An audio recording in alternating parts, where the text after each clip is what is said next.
God gives a promise to his people. There is going to be a terrible and awesome day of the Lord.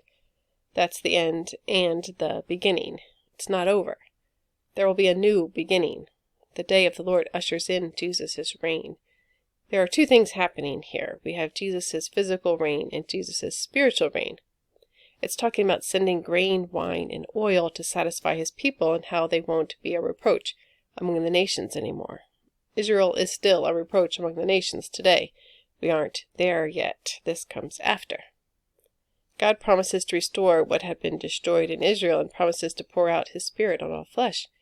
In the end, all Israel will be saved, and all will get a new heart and his Spirit. That's the physical restoration of Israel. There's a spiritual one that happened 2,000 years earlier. On the day of Pentecost, when the Spirit is poured out, Peter quotes Joel 2 about the Spirit being poured out on all flesh. That's how he was interpreting that event through the Spirit. The word is that there would be prophecies, dreams, and visions. We live in an age of the Spirit poured out and God speaking to all his people, not just to a few. He gives his people grain, wine, and oil and satisfies them. Jesus was for us the broken bread and wine poured out as he sacrificed his life on the cross to give us escape from God's wrath and bring us into the satisfaction of his loving presence. And when we come into Christ, he starts turning around our lives. He takes what was broken and makes it beautiful. He turns everything for our good.